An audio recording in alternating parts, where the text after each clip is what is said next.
Number 10. Bank robberies. Okay, when we hear about the wild, rootin' tootin' Wild West, whatever, we think of outlaws like Butch Cassidy's Wild Bunch, the James Younger Gang. Apparently it was just bank robbery central back then, just a lot of this and tapping and riding horses and stuff. That's really not true. Bank robberies didn't happen that often in real life. In fact, during the Wild West era, officially declared from 1865 to 1900, there were only 8 bank robberies. 8. That many years ago, along 15 western states, there were only 8. To put that in perspective, in 2017 alone, there were roughly 4,000 bank robberies in the United States. Much more than 8. The first armed robbery ever in history was done by the famous outlaw Jesse James and his brother Frank. This went down in 1866. The gang of outlaws robbed the Clay County Savings Association in Liberty, Missouri. Fun rootin' tootin' history. Number 9. Camels. My favorite actor growing up, hands down, was Woody from Toy Story. The guy's physical comedy was on point. And no, I don't mean Tom Hanks. I mean Woody, with this crazy little cowboy run, tipping his hat. But what's a cowboy without his horse, right? As soon as Bullseye got introduced in Toy Story 2, the picture was complete. A cowboy and a horse. We've seen this combo at some point in our lives. Everywhere. But did you know that for around 100 years, camels were part of Texas wildlife? So imagine a cowboy on a camel. Yeah, that's real. That happened. Imagine 2 cowboys on the humps of a camel. How silly and intimidating would that look? Back in 1855, Congress spent thousands to purchase and ship feral camels from Egypt. The hot Southwest would make sense when it comes to camels doing their camel thing. But by 1857, the army had 70 camels. Things were going well until, you know, the Civil War happened, and then the camels escaped and all that madness, and then from then on, for 100 years or so, they bred and roamed Texas.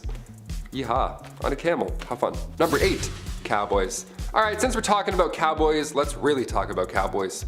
Who were these guys? Was everybody just a cowboy off the bat, or did you have to earn it like a knight? What's the deal here? Well, the guys that we picture in our brain, like Woody, those are cattle herders, and then buffalo, thousands of them, they would roam the land to eat and find water. They would travel miles away, so the herders would follow on horseback and then drive them back to their ranch. They mostly ate beans, dried meat, obviously, and a lot of coffee. Those are the 3 main ingredients of yeeing and hawing. Am I a cowboy? I love beans and coffee. Coffee beans? Don't even get me started.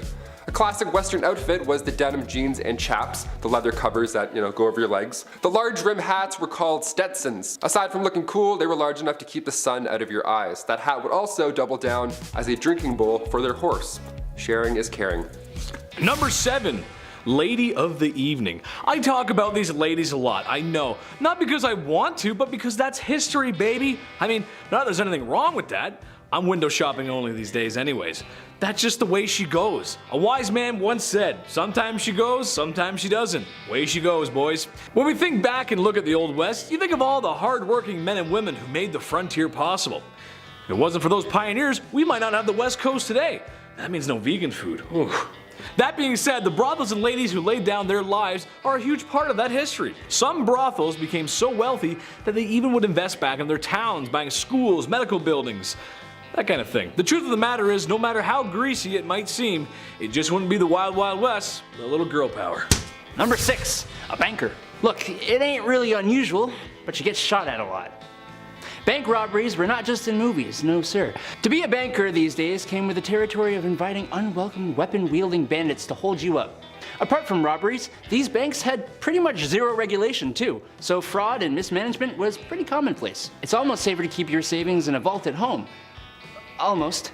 A lot of the time, these banks were just a couple of fellers in town who teamed up, pulled their money together, and opened a community bank. You can kinda guess how this probably wouldn't be the most trustworthy of monetary depositories. But they were absolutely essential for some people, especially those in the cattle business, where you would see around $50,000 to $100,000 exchange hands in some of those transactions. That's a lot of money back then. Heck, that's a lot of money right now. To me, at least. Applications for a sugar mama will be received in the comments below. Number 5, gambler. You gotta know when to hold 'em, know when to fold 'em, and know when to walk away. Anyone who spends time in front of a slot machine will tell you that it can be a dangerous game. Many have claimed to won it big, all whilst envelopes with red print pile up at the front door. Final notice? Pfft, that means another spin, baby. Well, this is a similar story of the Old West, but instead of a one-armed bandit, there were actual bandits with 2 arms and guns. Yikes, it's a game of poker, lies, bluffs. Playing the wrong hand could wind up turning sour. The gamblers are the type of guys who roll into town in the shiniest clothes and stay in the best places. And right before you notice you've been cheated at the poker table, he's already cashed out. Number 4, milliner. Hey, I have a proposition. So we have hats for men, right? Now, what if we employ someone for the sole purpose of, get this, making hats for women? Well, Jebediah, we have that. That would be the milliner down the road there. If you were a high fashion lady in the 19th century, then you would have definitely come into contact with these fine sellers and makers of women's hats. They were usually located in bigger cities where the higher end families would either live or spend their time. And you should take a look at some of these hats. They are works of art. Maybe some are a little whack, but hey. Number 3, con man. You'll like this one, guys. You're gonna like this one. There's nothing more peculiar, more strange, more theatrical than a snake oil salesman. Where would John Marston be without Nigel West Dickens? I don't know. They were traveling salesmen who were swindlers, liars, crooks, thieves, selling pseudoscience products to folks who just didn't know any better. It would work something like this. I would show up in town with my traveling cart of wares and mysteries. There, standing on a small crate, like the one I'm standing on right now, I would give the town my best sales pitch. Introducing Dr. Andrew's new and improved Life Vigor supplements. Here before you find folks is a tall bottle of rejuvenation, made from the finest ingredients across the globe. Ginger, ginseng, milkweed, red sage, English mace, golden currant. And as if that weren't enough, Dr. Andrew's new and improved Vigor supplement has the minerals and vitamins that carry you through a long day's work in the fields. Vitamin A through K, copper, iron, potassium. This bottle here is not to only put a pep in your step and refill your stamina, but also cures what ails you. A proven cure for fever, chills, indigestion, cholera, yellow fever, dysentery, and even known to help heal broken bones. Modern science has brought this gift to you today, ladies and gentlemen. And all you have to do now is say yes. Say yes to rejuvenation and yes to Dr. Andrew's new improved Vigor supplement. I think you guys get the point. $49.99. Number 2, a photographer. Want to never smile for eternity? Get your picture taken in the Old West. During the 1860s and 70s, the frontier was a wondrous, exotic place, which made it an excellent place to be a photographer. Sure, you had people who could draw and paint the landscapes and the people of the place, but people were distrusting of artists' interpretations. Pictures sold you the place exactly as it was. The high-quality images were in high demand. Every government survey and all the major railroads had official photographers. Photographs made for excellent evidence of plots of land, mines, and other structures for investors. But that's boring. More excitingly, common people with a bit of money would often go and get really not grim, not boring pictures taken like this. Number 1, gunslinger. I bet you when someone says Wild Wild West, the first thing you think of is a gunslinger. A cowboy riding his horse into the sunset, with his cowboy hat and big iron on his hip. Every step into the saloon is echoed with the jingle jangle of spurs on the heels of his leather boots. No, this isn't a country singer concert.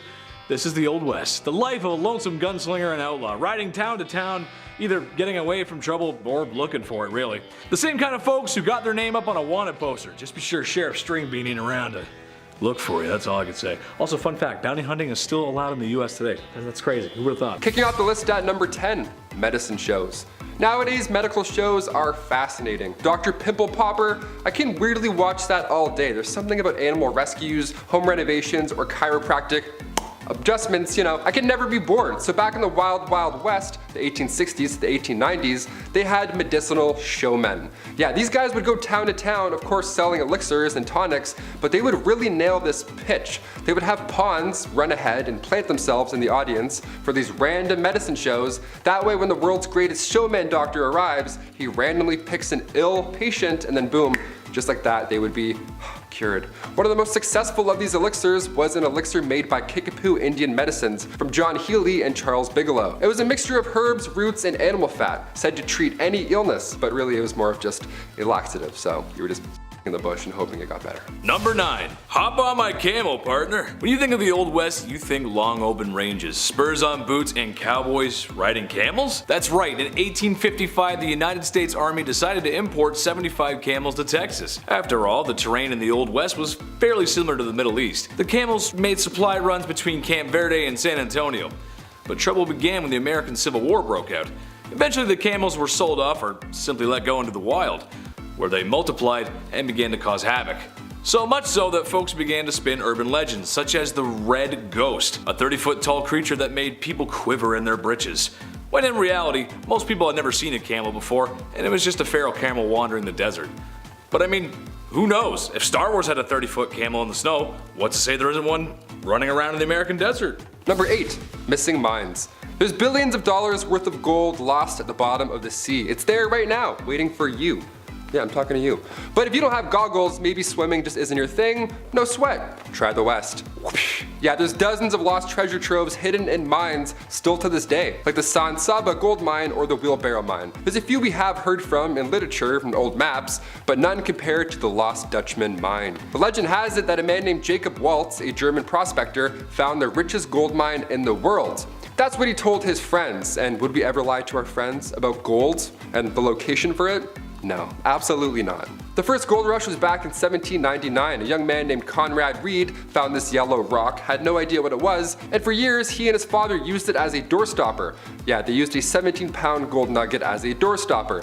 Nice. Back then, this information was game-changing once they realized that it was, gold, so Congress then built the Charlotte Mint just so they could handle all this incoming gold found in North Carolina right afterwards. I just wouldn't have told anybody. I'd be like, is this an infinity stone? I'm just gonna pocket this and then head out east.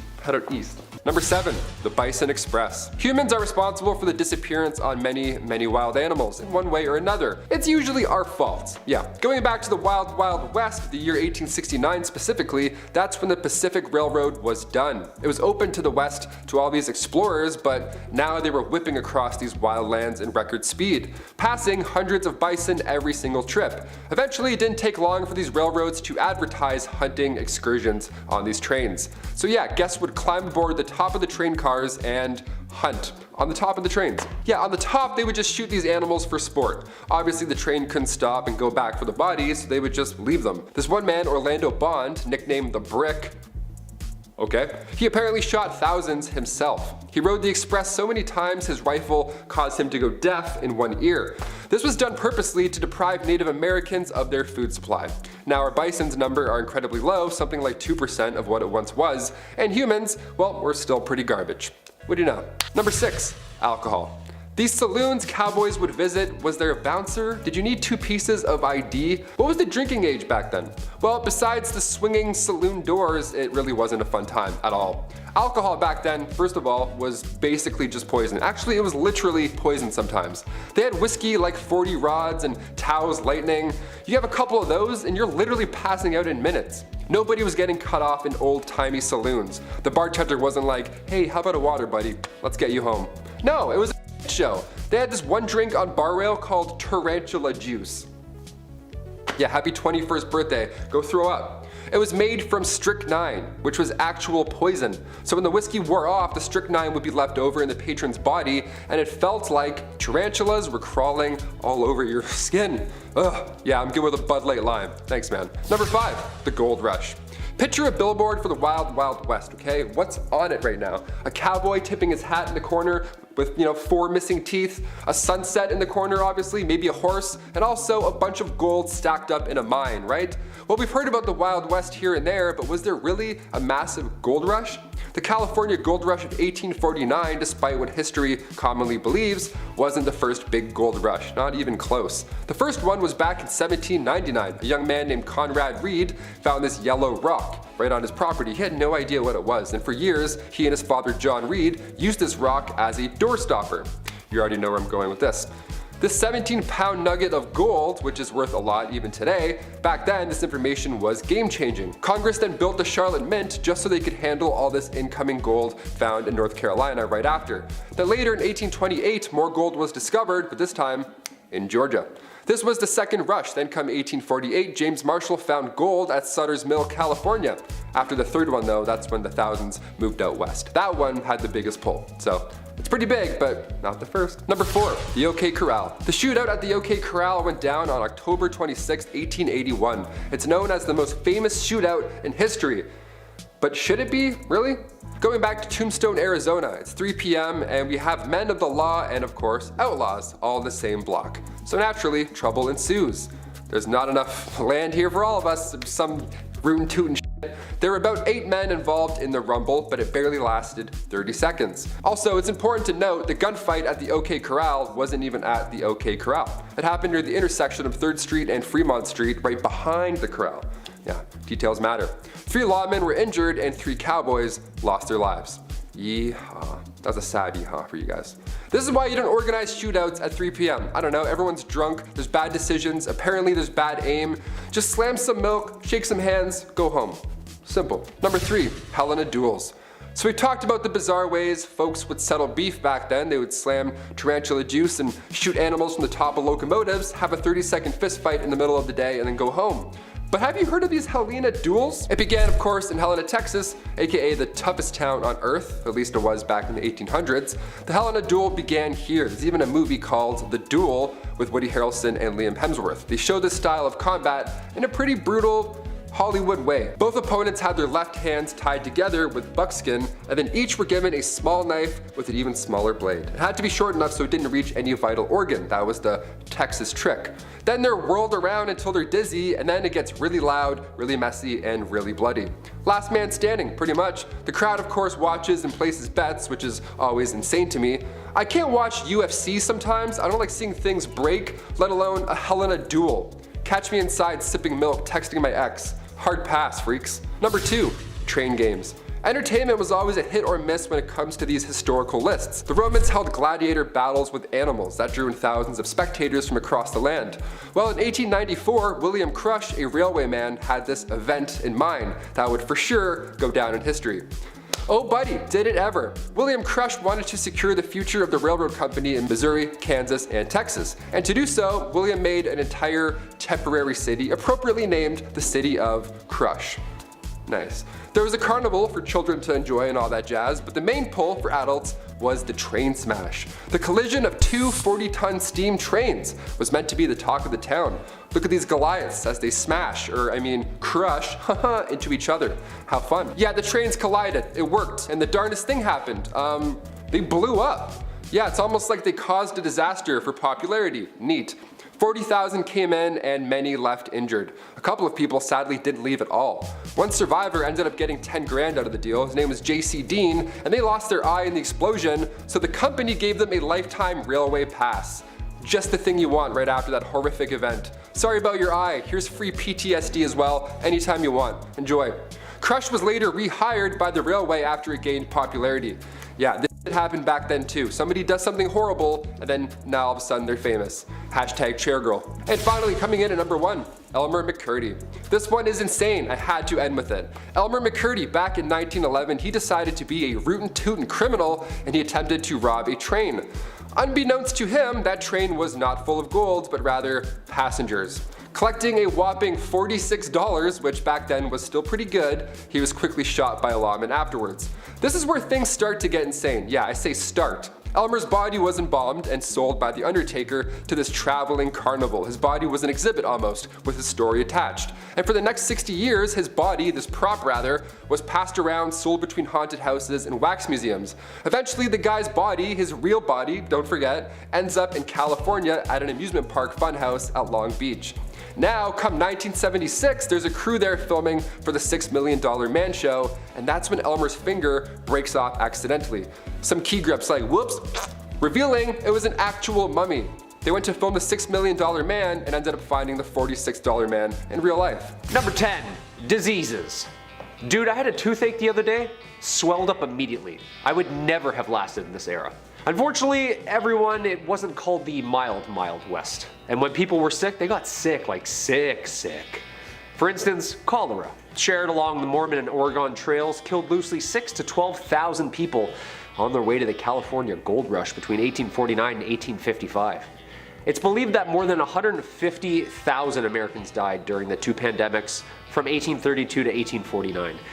Yo, that is terrifying. So not only do you have to dodge bears and root canals, just washing your face in the local popular stream could get you, huh? The Great Plains smallpox pandemic killed more than 17,000 Native Americans within its first few months of being there. The American Fur Company steamboat pulled up and got off, coughed a bunch of times, and then people just unfortunately started dropping. There was never an official death record as smallpox decimated the Americas when it arrived, both way back from the Spanish and then again from up north with the fur trade. Sneezing, coughing, everywhere, just cover your mouth, guys, you know? Number 9, kicked by a horse. Yeah, we've heard about this at some point in history, but did it actually happen? Like, how often was somebody just poof, and then that's it? Turns out getting kicked in the head by a horse back in the 1800s was like getting in a car accident. It happened pretty often, my friends. Yeah, it's pretty sad. Bill Pickett, just sounds like a Western man right off the hop. Bill Pickett was born in the late 1870s. He invented something called the bulldogging practice, which is to jump from the back of a horse onto a wild steer. Yeah, like you're Woody from Toy Story, just doing a heist, just jumping from one thing and leaping to the other. Crazy. While your hat's still on your head, somehow, no idea. And there's many that attempted this and ultimately failed. Yeah, you can't wrestle a wild animal and then live to tell about it often. I've read it. Yellowstone National Park is apparently a hotspot. This guy sends me a link the other day. Yellowstone National Park, man gored in front of family. I'm like, okay. But even Bill Pickett himself got trampled and stomped to death in 1932. Holbrook Lynn, a Broadway star from the late 1800s, also met their fate from a horse accident. Malcolm Baldrige Jr., an American politician from the late 80s, rodeo accident. Yeah, brutal way to go. Number 8, wildlife. The Wild West was a pretty harsh time. If you were lucky enough to enjoy some peace and quiet away from the saloons and bathhouses and spend some time outdoors with the family, well, then you had to be pretty careful. I mean, I guess most of the time people were outside, you know, fresh air, birds chirping, and of course an array of vicious and deadly predators, overpopulated and hungry. Dude, the grizzlies are named after the grizzlies, right? Like, imagine all those horses you had to wrangle, or the gators of the south just waiting for you to take a leak, or pecked to death by these huge birds of prey. If you didn't have a rifle on you, something could get you. And that's all during the day. At night, laying on the ground on like a rolled up t-shirt, scorpions and coyotes, what were the bugs like? No muskhole back then, just waking up stung to absolute by everything with legs? Don't even get me started on the snakes. Living in your boots or hat? I'm a pretty outdoorsy guy, but god damn. Number 7, Sideshow Crook. Elmer McCurdy was no different in life than any other bandit at the time. What makes McCurdy so unique is in his afterlife. McCurdy met his end on October 7, 1911, after local sheriffs tracked him down from a botched robbery. McCurdy was taken to an undertaker and prepared for burial. Unfortunately, no one came to claim the lonesome bandit. Not getting paid for his services, the undertaker began to display McCurdy as a sideshow attraction, charging patrons a nickel to view the bandit. The attraction became popular enough to draw the attention of carnival promoters, who offered multiple times to purchase the mummified crook, but were all denied. As the years went on, McCurdy changed hands from multiple sideshow attractions and museums. One day in 1976, a film crew was setting up props for filming.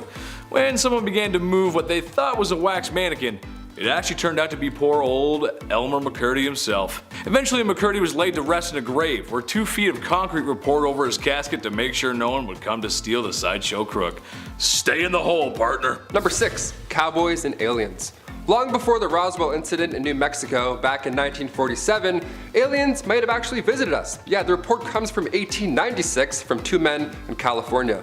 They reported that 3 alien beings were trying to abduct them. Were these just cowboy pranksters? Maybe they had a few shots of whiskey from the saloon? No, one of them was a colonel. Colonel H.G. Shaw and Camille Spooner were going from the town of Lodi to the Fresno Citrus Fair, which honestly sounds like a wonderful time, just saying that. But en route, they were greeted by 7-foot-tall, slender aliens. Yeah, the aliens didn't end up taking the 2 men because they were too heavy. These aliens were too thin and weak. Legit, that was the reason. They just couldn't grab them and take off. So they got back into their spaceship and they took off. How embarrassing is that? Hit the gym, E.T. Number 5, Romeo and Juliet. What's it a name that which we call a rose? Any other word would smell as sweet? It's often said that art imitates life, but sometimes life can be stranger than fiction, and oftentimes really similar. The Hatfield and McCoys were 2 feuding families in the time of the Old West, whose hatred of one another another runs deep. The most serious issues being family members removed, Old West style, by the opposite family, and in one case, a court battle over the ownership of a barnyard pig. But perhaps the best story to come of this feud is the love affair of John C. Hatfield and Rosanna McCoy. The two lovers met and instantly fell in love with each other, their families instantly disapproving of their newfound love. Similar to William Shakespeare's Romeo and Juliet,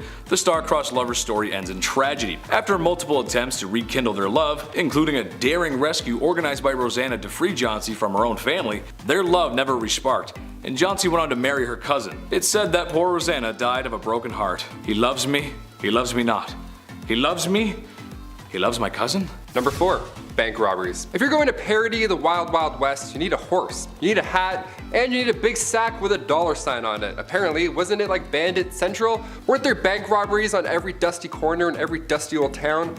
No, there actually was very little, in fact. Bank robberies didn't happen that often back then. In fact, during the Wild West era, officially declared from 1865 to 1900, there were only 8 bank robberies in total. To put that in perspective, in 2017 alone, there were around 4,000 bank robberies in the United States. So it got a lot worse after the Wild Wild West. Now we're on like Wild Wild Wild, it's like 17 wilds at this point. The first armed robbery ever in history was done by famous outlaw, you may have heard of them, Jesse James and his brother Frank. This was in 1866. The gang of outlaws robbed the Clay County Savings Association in Liberty, Missouri. We know all these bandits, but it's like they're just robbers, they're just bad people. We shouldn't really know them or glorify them. But they do this and ride horses, so it's kind of fun. And the number 3 spot, Good Bad Town. On your way out west, you may come to find that the unsettled lands are full of danger, bandits, crooks, perilous weather, and the occasional tummy ache. When the town of Palisade, Nevada's railroad was expanded and people began to arrive in droves, the town boomed, but so did their boredom. Palisade was rather mild compared to the rest of the expanding West, so much so that when tourists began to complain of Palisade being nothing like the dangerous towns they read about in their dime novels, the people of Palisade acted by staging fake bank robberies, gunfights, and even Native American battles between them and the army, with sometimes the Native Americans participating. Also going as far as using real cattle blood during the staged combat. The citizens of Palisade were such effective actors that a lot of tourists began to run back to the train in fear of what they were seeing. Nothing more American than capitalizing on boredom. Number 2, Helena duels. Have you guys heard of Helena duels? They're pretty intense, and they're a bit more intense than breakdancing battles, which honestly it's pretty close, but these are like right above it. Helena duels began of course in Helena, Texas, aka the toughest town on earth. At least that's what they called it back in the late 1800s. It still is pretty close. The Helena duel began here. There's even a movie called The Duel with Woody Harrelson and Liam Hemsworth. They showed this style of combat in a pretty brutal cinematic way. Opponents' left hands were tied together with buckskin and each were given a small little blade. It had to be short enough so you couldn't reach any vital organ. That was the trick. It was a brutal detail that made this an unusual event. But just like the Romans and the Colosseum, everybody likes watching violence. Depending what era it is, people are like, yeah, we'll still show up and watch people die, sure. People would make bets during these duels. How did anybody watch these at all? I can't even scroll through Reddit at night without seeing something awful, let alone a Helena duel at like 4 p.m. And the number 1 spot, I don't like your snoring, partner. There were a handful of dangerous criminals back in the Wild West. This includes John Wesley Hardin.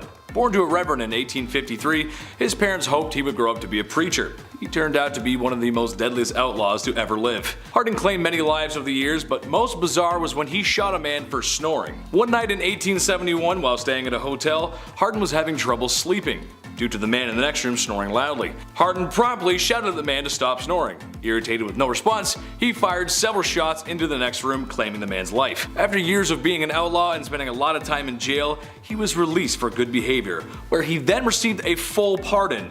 With his full pardon, Hardin was then able to take and pass the bar exam, afterwards setting up a law practice in Gonzales County, Texas. If your lawyer has a longer criminal history than you, there's a good chance you're not going to beat the case. Number 10, Boot Hill burials. In the Old West, many towns had a Boot Hill, which was essentially a graveyard where outlaws and bandits and all those bad people alike were all buried with their boots on. Specifically with those on right there. See, these cemeteries were often lacking proper markings and the dead were buried quickly, sometimes a little too quick without a coffin, reflecting the harsh and lawless nature of frontier life. It wouldn't be abnormal to see a boot sticking up out of the ground on your way home from work, is what I'm saying. Today that would be quite jarring, but back then, completely normal. How yucky is that? I'm like, oh, size 11 and a half? Perfect. Number 9. Medical practices. In the Old West, broken bones were a common occurrence. Obviously, uneven roads, hopping up and down horses, everything's made of wood that's all broken. Particularly among those who worked in physically demanding professions such as ranchers, miners, and cowboys, everything is going to be broken on your body by the end of the day. Treatment options were limited and often relied on basic first aid techniques, splinting the affected area with whatever materials were available. Wood, cloth, animal bones. It was nuts. It sounds crazy, but back then, it was really the only method for immobilizing broken bones. You have to wrap another bone around it. It's like, ew, please, can I get a cleaner bone? Pain relief was only provided with natural remedies such as opium or willow bark tea, so 50-50 what kind of night you're gonna have there. More serious fractures, such as those that punctured the skin, ow, those required the attention of a doctor or a surgeon. However, back then the doctor had like 2 teeth in one eye, so not much help.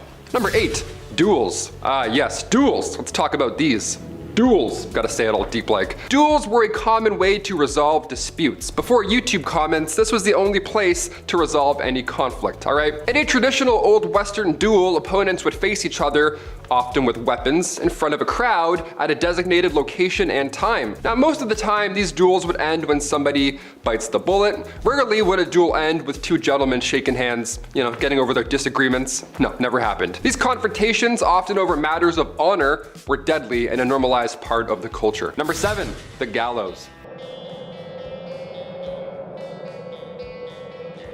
We've mentioned the gallows many of times here on Bumblebee. It's almost like humans are consistently cruel throughout history or something like that.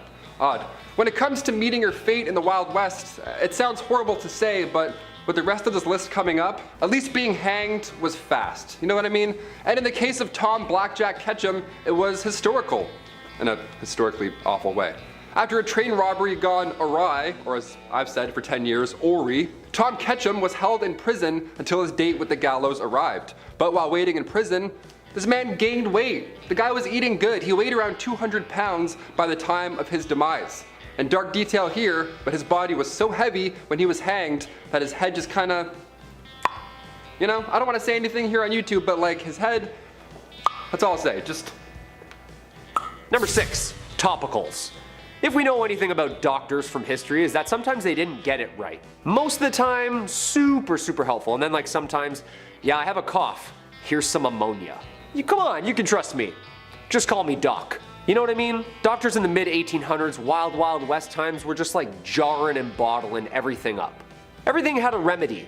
There were coaches that would just sell topicals and ailments. Hair loss? Here you go. Sore legs? Here you go. Tuberculosis? Ooh, yeah, sorry son, that's gonna kill you. We don't have a cream for that one. And tons of painkillers, of course, like opiates, morphine. Everyone's running around jonesing with cold sweats. Basically, you could just pull up to a remedies wagon and ask for either cocaine syrup or cannabis fluid or opium needles and be on your way. Every elixir, cure, and potion. This time literally went from medieval root canals to widespread vaccines in like 60 years. Pain leaves for headaches? Ooh, I'll take that one, please. Number 5, weather. Weather, you want to believe it or not. Try again. Back in the 1800s, obviously weather was a major factor, as it is today. Hailstorms, lightning, high winds. When you're a cowboy, this all sucks even more, honestly. Especially the opposite, when it's dry and humid for weeks at a time. Check this out. Wooden wagon wheels would actually shrink because of the heat. So they had to be soaked overnight just to prevent the iron rims from falling off during your commute during day hours. Yeah, it was so dry the wagon wheels needed water. Yeah, sorry I'm late, my wagon wheels were a little thirsty. Yeah, I had to wait for them to soak up some fun. I can't even drive a car downtown without having a panic attack today, let alone rubbing axle grease on my dry lips, waiting for my wheel to drink water. Number 4, gangs. If you've played the Red Dead Redemption series, then you've probably held up a train or two. Some of the posses that were famous at the time actually did that though, and weren't so nice about it. The American West was made up of criminal outfits, usually a gang or a posse, involving members who would just live and ride and rob together with. Jobs were scarce, and it seemed that it was just a little easier to just demand what you want and then enjoy the birth of all the media attention after, making some, quote, famous. An obsession, the cowboy culture, the outlaw criminal. Some of them include Billy the Kid's gang, the High Fives gang, and the Oklahombres. That's a good one. Artists were getting better at the time, and people were sketching wanted lists for local sheriffs. These posters would be calling cards for these guys. They kept them, put them in their pockets as souvenirs.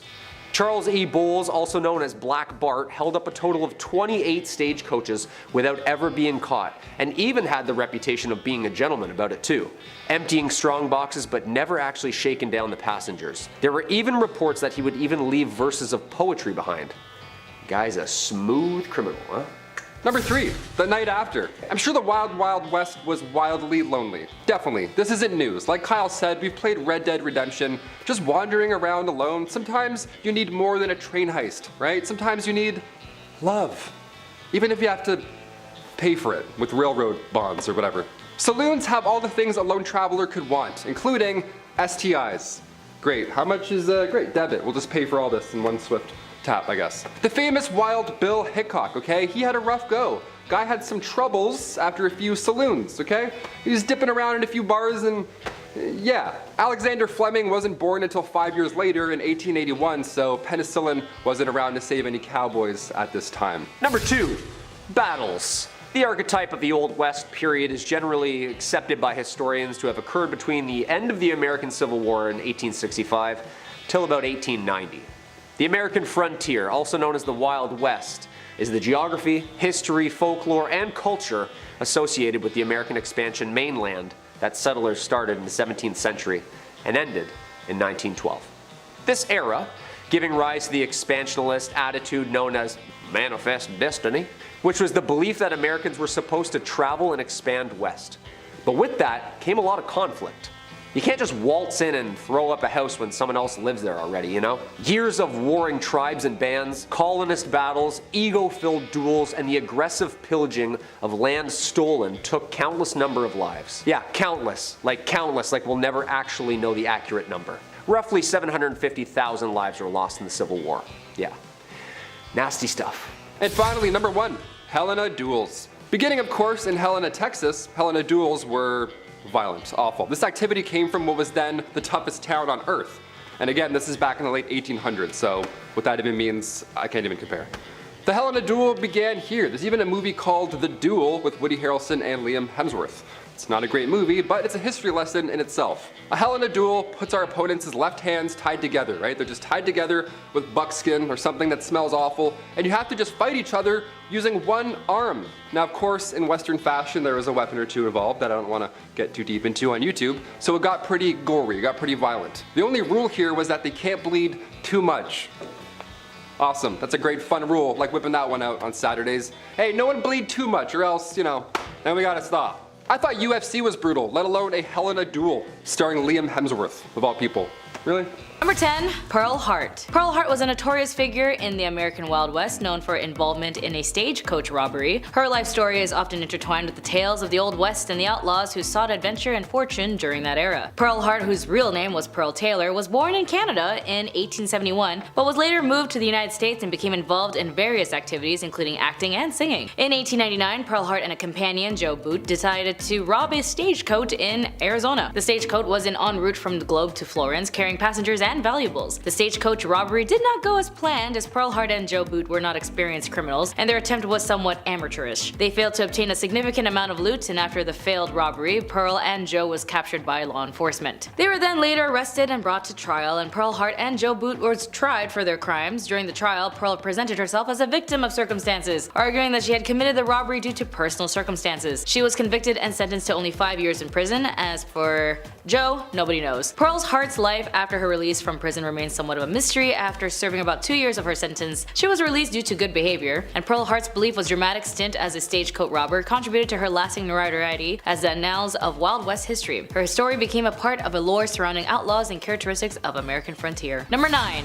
Laura Bullion was also known as the Rose of the Wild Bunch. She was a female outlaw associated with the Wild Bunch Gang, a notorious group of American outlaws led by Butch Cassidy and the Sundance Kid during the late 19th and early 20th century. Laura Bullion was born in Knickerbocker, Texas in 1876. Her family moved to the mining town of Moab, Utah, where she grew up. Laura became acquainted with the members of the Wild Bunch, including Butch Cassidy, the Sundance Kid, and then other notorious outlaws. She developed a romantic relationship with Kid Curry, a member of the gang, and Laura Bullion participated in various criminal activities with the Wild Bunch, including train and bank robberies. She was also known for her sharpshooting skills and her involvement in the gang's illegal enterprises. In 1901, Laura was arrested in St. Louis, Missouri for her involvement in a train robbery. She was sentenced to 5 years in prison but only served about 3, and after her release from prison, Laura Bullion tried to lead a more law-abiding life. She lived under an assumed name in Memphis, Tennessee, working as a housekeeper. Laura Bullion then passed away on December 2nd, 1961 in Memphis, Tennessee, at the age of 85, and her death was largely unnoticed by the public. Number 8, there is a limited historical information about Belle Sidions, who is also known as Madame Vestal. She was a figure associated with the American Old West during the late 19th century, particularly in the realms of entertainment and the infamous red light districts of frontier towns. Belle Sidions was reportedly an entertainer and an actress who performed in various theatrical productions and shows during the late 1800s. But later in her life, Belle Sidions adopted the alias Madame Vestals and became known for her role as Madame, managing establishments and red light districts. These areas were known for housing brothels and establishments that provided various forms of entertainment. During the late 19th century, the American West would experience rapid growth with numerous people seeking fortune and adventures in newly settled areas, as well as red light districts. The presence of the red light districts, saloons, and entertainment venues catered to the needs of this transient population that was very common. Like many individuals associated with the red light districts of the Old West, the details of Belle Sidion's life remain somewhat elusive and separating the fact that a legend can be challenging. Nevertheless, figures like Madame Vestals contribute to the colorful and diverse tapestry of the Old West societal history. Number 7, law enforcement. That being said, back in the day, things were a little different. Not that many body cam back in those days, I'll tell you that for free. With a lack of formal law enforcement, communities often took justice into their own hands. They're like, oh yes, all 17 of us, we've decided, you're out of here. Vigilante coups would form to hunt down suspected criminals, often resulting in brutal forms of punishment without a formal trial. Yeah, no judges needed, no jury duty, nothing like that. The town ended the conflict in 48 seconds. You're welcome, let's get a beer. Let's get a really disgusting beer. Number 6, public punishments. Now, when I say the town handled it, this is what I mean. We gotta go into detail here, because that's why I'm here. Public hangings were often treated as a social event, with crowds gathering to watch as if it were entertainment. How disgusting is that? They were dressed to the nines, they grabbed the whole family. People would come from miles around, sometimes with picnics, to witness this brutal punishment. Yeah, picnic. What food do you pack for a hanging? Nothing with a crunch, that's for sure. You don't want to ruin the show for the people around you. Sorry. Number 5, banking. Today, online banking is super easy, but back in the Old West days, you didn't get a courtesy email, you didn't have overdraft, nothing like that. In fact, the United States national banking system didn't even exist until 1863. So what happened before then? Are we just hiding our money in our underwear? What are we doing? Before then, you'd have what were called wildcat banks. And these wildcat banks would take deposits for a short amount of time, and then unannounced, out of nowhere, they would run. They would disappear overnight with all of your money, everything, your whole life savings, gone. They did the long con, they played the long game, they were actors. So you're telling me they pretended to be bankers for months at a time? That's almost impressive. They'd have the fake mustache. Oh, good morning, sir. Sign here, please. They lied, they faked it for months. They just lied for months and then dipped out of nowhere. Thankfully, after 1863, a noble profession was to work at a bank and, not steal everybody's money. The Hudson Bay Company, Wells Fargo, these big names, they all gained trust over time because of these fake Looney Tune banks. You imagine, how do you not break character? You're like, okay, and that's you all set up. They're like, we got it, go. Number 4, seam squirrels. Nothing to do with squirrels before you get upset. Here we go. During the Old West era, personal hygiene was not a priority for many people, and lice infestations were all too common. Nice, now I'm itchy doing this list, love that. The type of lice that affected people during this time was commonly known as body lice, which could be, well, obviously found in the seams of clothing, hence the term seam squirrels. I got some squirrels on my body, nice, that's great, so itchy, so disgusting. Body lice was a major problem during the Old West era, and they were responsible for the spread of diseases like typhus, trench fever, relapsing fever, all the fevers, any fever just coming your way, right into your mouth and eyes, horrible. These diseases were often fatal, and many people in the Old West succumbed to them. So to combat the spread of lice and the diseases that they carried, people in the Old West often resorted to extreme measures, such as burning their clothing or even shaving their heads completely bald. Bunch of bald cowboys. Bunch of naked bald cowboys walking around being like, where's my money? I thought this was a bank. Number 3, resurrectionalist. While Boot Hill sees folks going into the ground, a resurrectionalist was responsible for the exact opposite. Yeah, bring him back up. We actually made a mistake. Get that guy back out of there. These guys were responsible for digging up dead bodies, and then they would sell them to medical schools for like $9. It was really disgusting. Now, this was the late 1820s, and at this time in Edinburgh, Scotland, believe it or not, the medical science community was on the up and up, so this was needed for that to work. But in order to study new medicines and, avoid the next plague, they needed these guys. They needed these resurrectionalists to rise the dead like they're a White Walker in Game of Thrones. I don't know, that's what I imagine in my head. Would you rather work a Boot Hill type job, or would you rather get paid to dig up bodies? Put them in or take them out? Comment down below. Both are so horrible. Couldn't imagine picking. Number 2, bad bartenders. When we think of old saloons, the old Western saloons, kicking in those crazy doors, we imagine some catchphrases and whiskey and all that fun stuff. Everyone's loud, it's Peaky Blinders, whatever. No, not at all. It was the exact opposite of fun. The bartender would pour a drink, the cowboy would take the bottle instead because he's an alcoholic, and also that's super illegal. Back in the Wild West days, you could do whatever you want. You could drink what you want, you could serve what you want. Anything goes. Bartenders also had no regulations to follow behind that sketchy bar. So not only was it very high proof, but some bevies like tarantula juice would just straight up kill you. Yeah, if its name didn't tip you off, if you're drinking tarantula juice, it's because it's made with poisonous ingredients. Tarantula juice was made from strychnine, and if you drink it, well, you'll feel like there's tarantulas crawling all over your skin. Huh, how fun is that? Cool. Which button do I press to not tip? Thanks so much. Number 1, medical shows. Today, medical shows are fascinating. Even on YouTube, Dr. Pimple Popper, are you kidding me? I can gag all day and watch that, it's the best. Back in the Wild West, the 1860s to the 1890s specifically, they had what's called medicinal showmen.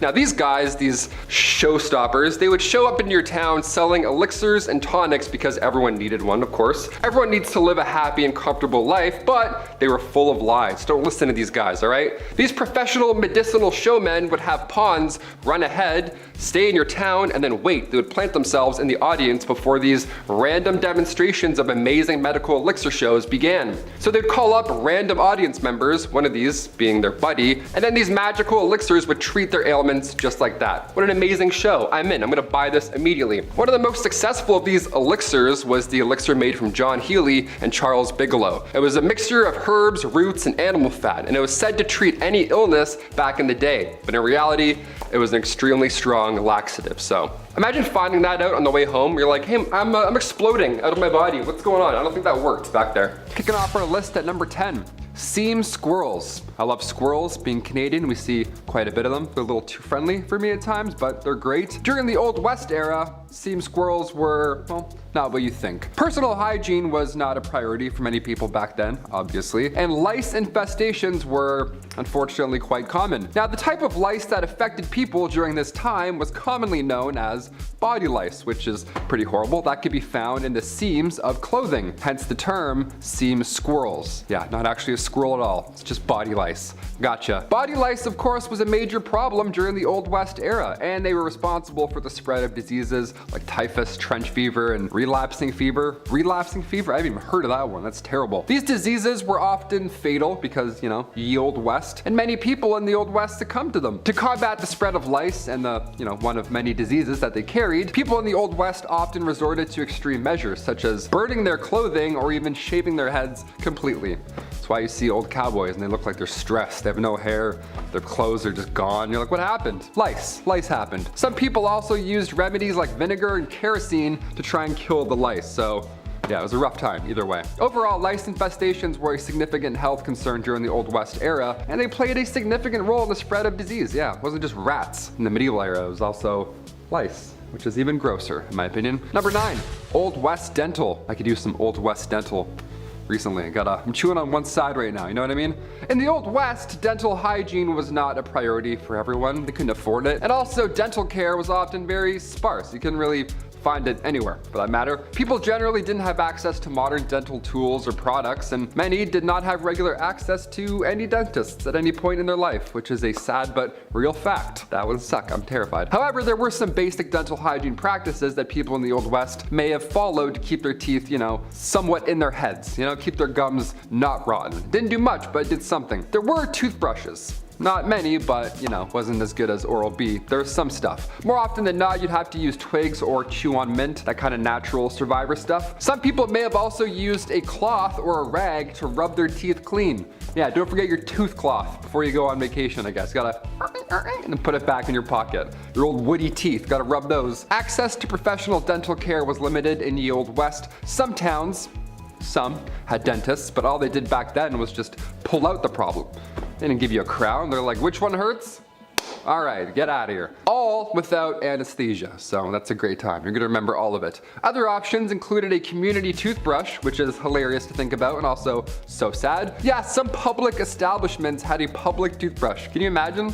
Go out, have a little brush, check your teeth. All right, cool. I'm gonna go back to the bar. I'm gonna be sick. I'm gonna actually throw up right now. Number 8, no spitting. Spitting was a common habit back in the Old West. You see it in movies and parodies. They're always spitting on the ground and stuff. Well, it's because it's real. It's a real fact right there. It wasn't officially outlawed. However, many towns and cities did prohibit spitting on sidewalks and inside of public buildings, because yeah, please don't do that. Thank you so much, sir. This was largely due to concerns about hygiene and, of course, like I said earlier, the spread of disease. In addition, spitting was considered rude and uncivilized behavior. Yeah, of course, and many people were offended by it. Middle of conversation, guy just spits in between your feet. I'm like, wait, don't do that. Please don't do that ever again. Some businesses even had signs asking customers to not spit on the floor. Can you imagine what kind of shithole you're in? You have to ask people not to do that. There was also social norms in place that discouraged spitting in certain situations. For example, it was considered impolite to spit in the presence of a woman or in formal settings, which, yeah, I agree, still do that today. That's great. Despite these efforts to discourage spitting, it remained a common practice among cowboys, miners, and other workers in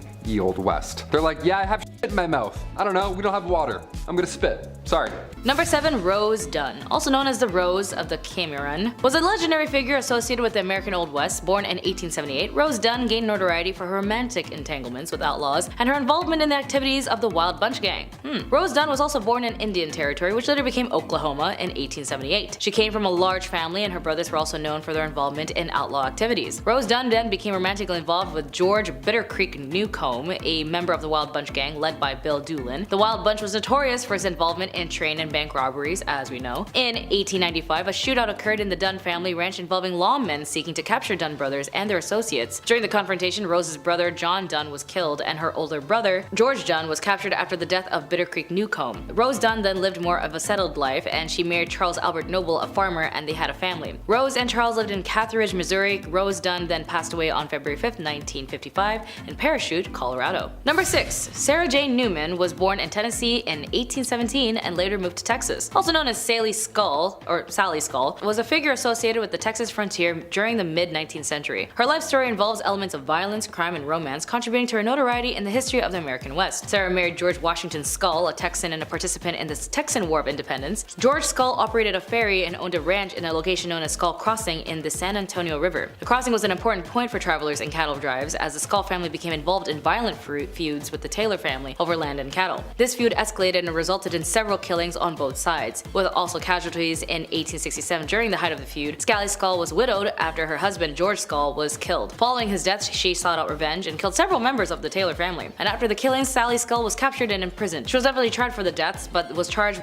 were dropped due to insufficient evidence. And after her release, Sally Skull's life became less eventful as she lived in relatively obscurity and passed away in 1888. Number 5. Mary Catherine Haroni, also known as Big Nose Kate, was a historical figure associated with the American Old West, as she was a Hungarian-born adult worker and companion to the legendary lawman and gambler Doc Holliday. Kate eventually moved to West and found herself in a rough and often lawless mining towns of the Old West, as she worked as the Lady of the Night, gained notoriety for her feisty and independent personality. Kate then became romantically involved with John Henry Doc Holliday, a dentist turned gambler and gunfighter. What a career change. They met in Fort Griffin, Texas in 1870s. Following Doc Holliday's death in 1887, Kate Haroni then lived in various places, including Arizona and Colorado. She then worked as a nurse and a hotel owner in the early 1900s, and Kate moved to Arizona and lived in poverty. She worked in various jobs including serving as a cook, and then in the 1930s she applied and received a pension for being a widow of a veteran American Indian War. Doc Holliday had happened to serve as a scout. Big Nose Kate then passed away on November 2nd, 1940 in Arizona at the age of 90. She outlived many of the famous figures of the Old West. Number 4. Belle Starr. Born Myra Maybelle Shirley, Belle Starr was a notorious figure associated with the American Wild West during the 19th century. She became known as the Bandit Queen and gained notoriety for her associations with various outlaws and her involvement in criminal activities.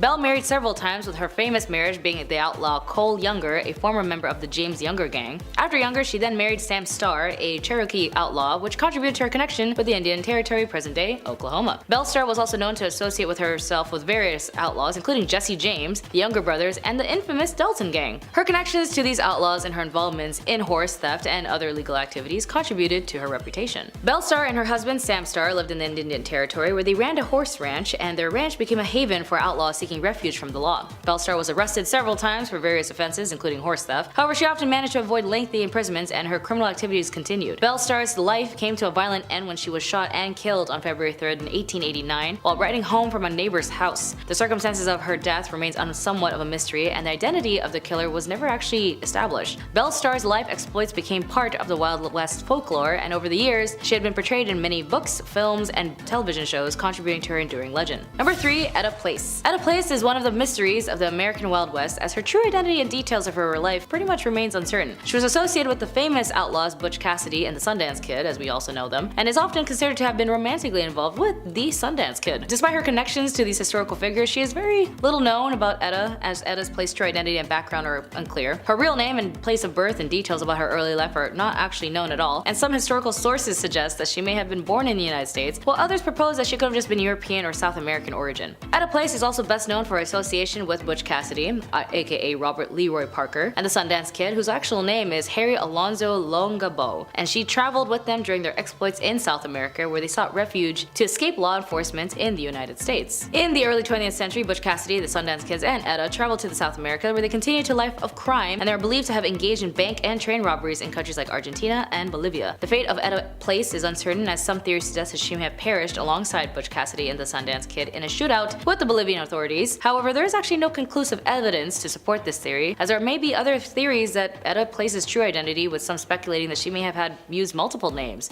during her lifetime. However, concrete evidence to confirm her background or provide clarity on her true identity is still undiscovered. Number 2. Born in France around 1829, Eleanor Dumont moved from the United States and became involved with the gambling industry known as the Gold Rush. She arrived in California during the Gold Rush of 1850, seeking opportunities in the burgeoning mining towns in 1854. Eleanor ended up opening a gambling establishment in Nevada City, California, where she ran gambling tables and her reputation for her skills as a card dealer. She then became known as Madame Moustache due to the fact that she had distinctive facial hair and refused to remove it despite societal expectations. And over the years, Madame Moustache opened and managed several gambling establishments in various mining towns, including Virginia City and Bodie. Despite her success in the gambling business, Eleanor faced financial challenges and struggled to maintain her enterprises. She suffered major losses and debts that ended up leading to her to a decline in her fortunes. And then Eleanor Dumont's life took a tragic turn, and as in 1879, facing financial difficulties and heartbreak, she took her own life by ingesting an overdose of really intense drugs in Bodie, California. Eleanor Dumont's story proves that a glimpse into the complexities of life during the gold rush and the challenges faced by women trying to make a living in a male-dominated society. Her role as a successful gambler and card dealer, as well as her refusal to conform to traditional gender norms, contribute to her place in the history of the American West. The nickname Madame Moustache and her distinctive facial features further add the colorful and unconventional aspects of her life. And finally, number 1, Bonnie Parker was one half of the notorious criminal duo known as Bonnie and Clyde. Alongside Clyde Barrow, Bonnie Parker gained notoriety during the Great Depression for a series of bank robberies and criminal activities in the early 1930s. Bonnie Elizabeth Parker was born on October 1st, 1910 in Rowena, Texas, and she grew up in a working-class family, and despite her small stature, developed a love for poetry and drama. I wonder if that's what caused her to join Clyde. Because she joined Clyde Barrow in January 1930. Clyde was already a seasoned criminal, a little bit of spice, little paprika, was serving time in East End Prison Farm in Texas. A mutual acquaintance smuggled a weapon to Clyde, and he used it to escape. Bonnie and Clyde embarked on a crime spree that included bank robberies, burglaries, and car thefts. They were involved in several pew-pew outs with law enforcement, and their criminal exploits attracted significant media attention. Bonnie and Clyde were often a part of criminal gang that included their other associates, such as the Clyde brothers, Buck Barrow and his wife Blanche Barrow. The gang engaged in violent confrontations with law enforcement, resulting in injuries and fatalities on both sides. Bonnie and Clyde gained additional notoriety due to photographs found by police at one of their hideouts, and the images depicted the couple posing with weapons, contributing contributing to their image of glamorous and dangerous criminals. Bonnie and Clyde crime spree came to a violent end on May 23, 1934, when the law enforcement officers ambushed their car near Bentonville Parish, Louisiana. The officers fired a barrage of bullets, killing both Bonnie and Clyde instantly, and the story of Bonnie and Clyde has become a part of American folklore. Their criminal exploits and romanticized in the media have been a subject of numerous books, films, and songs, and the 1967 film Bonnie and Clyde starring Warren Beatty and Faye Dunaway further cemented their status as infamous figures. First up, let's meet Pearl Hart.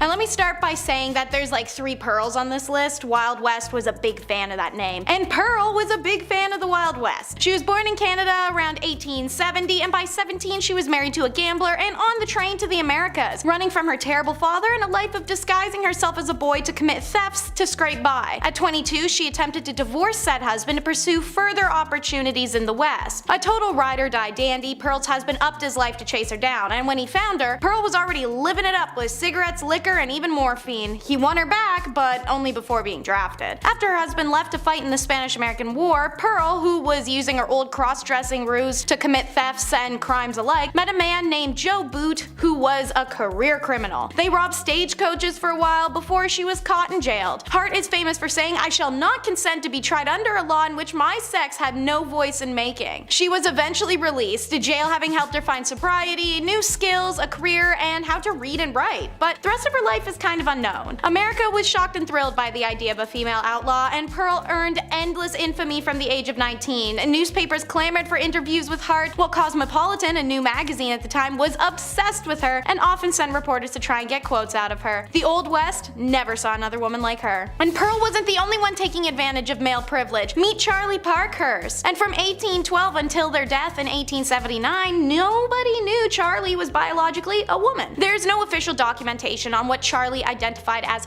personally. If they felt themselves to be a woman or non-binary or transgender, we'll never know. The story goes that while in the poorhouse as an orphan, Charlie discovered that boys have a great advantage over girls in the battle of life, and they desired to become a boy because of it. But what we do know is that times were rough for ladies in the Wild West, so this crackerjack stagecoach driver decided to live most of their life as a man, driving stages for Wells Fargo and the California Stage Company, pulling cargoes of gold over tight mountain passes and open desert, at constant danger from rattlesnakes and desperados. But Charlie had the balls for it. They're remembered as short and stocky, a hard drinker, cigar smoker, and tobacco chewer who wore an eye patch after being kicked in the left eye by a horse, thus their nickname One-Eyed Charlie. Using their secret identity, Charlie was also a registered voter, and meaning they may have been the first American woman to ever cast a ballot, and nobody knew. After stagecoaching industry began to die due to the railroads, Charlie lived out the rest of their life raising cattle and chickens until their death in 1879. It was then that their true identity was revealed, much to the surprise of their brooding and brutal friends, and then it was documented to the world in newspapers, many of which actually appreciated who they'd been in their secret instead of belittling them in death. I'm sure Charlie would have loved to see that and know that. She's who you'd see in these old Western films. Josephine Sarah Marcus. A smolderingly good-looking actor born in 1861, Marcus ran away to Tombstone, Arizona while touring with a theater group performing Gilbert and Sullivan's HMS Pinafore. She stuck around to marry Sheriff John Banham. But 2 years later, when notorious criminal Wyatt Earp showed up, well, her marriage went cold very coincidentally as she got all hot over tall, dark, and handsome Earp. Josephine and Earp fell in genuine love, and she'd supposedly be the reason behind the famous duel at the OK Corral, a 30-second flurry of gunfire involving the Wild West superstars Doc Holliday, the Clayton brothers, and of course, the Earps. He, unlike many, was unbothered and actually more intrigued by her Jewish heritage. The Earps lived an okay life once they settled a bit, moving between mining and oil camps and eventually California to promote a movie about Wyatt Earp's lawman exploits. Unfortunately, Wyatt passes away before this is accomplished, leaving Josephine to battle it out with the studios and writers who take the original biography and turn it upside down. A commercialized depiction of her husband and an unflattering portrayal of her is released called Wyatt Earp Frontier Marshal. It came out in 1931 and fueled 50 years of Wyatt Earp mania, pro and con, in print and film. Until she died, Josephine worked hard to have the correct documentation of her beloved life released. She passed away in 1944 and claimed until her dying day that Wyatt Earp was her one and only true love. Number 7.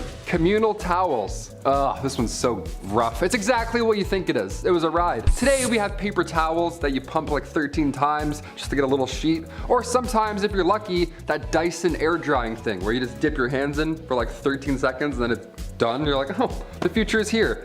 That's always fun, that one. Back in the Old West, communal towels were often used in public restrooms and other shared spaces. Yeah, just one towel for all. Just to dap off everything that's wet or damp back then. Ew. These towels were usually made of cloth and hung on a rack for multiple people to use just in public, like it's your bathroom. While this may seem unhygienic by our modern standards now, it was a common practice at the time. So yeah, I don't know, we can laugh a bit, I guess. People were generally less concerned about the spread of germs and diseases back then, and communal towels were convenient and they were a cost-effective option for public spaces. However, with the rise of awarenesses about hygiene and germs and all that nasty stuff, the use of these towels eventually fell out of favor in the earliest 20th century. Thank God. Imagine dapping off your lips after eating some wings with a communal towel. Some cowboy just, you know, and then and then you come in and wipe your, that's so gross. Number 6. Hair care? Yeah, I added a question mark there because, I don't know, not much TLC going on top back then. Throughout history, people have used a variety of natural ingredients for hair care. Nowadays, guys have it too easy. It's like Axe 5-in-1.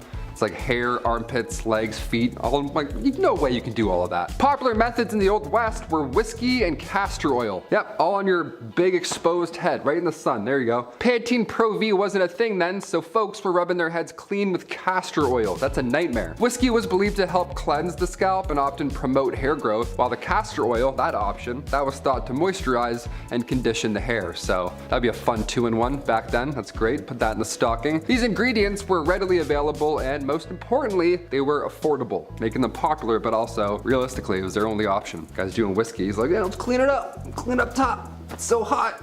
It's like, ugh, really burns. Number 5, medical shows. Today, medical shows, they're fascinating. Dr. Pimple Popper, I'll watch that all day while I eat. I don't even care, I'm disgusting like that. Dude's getting mashed potatoes squeezed out of their back, so I'm like, let's go, I love it. I'm slapping that thumbs up, it's my shit.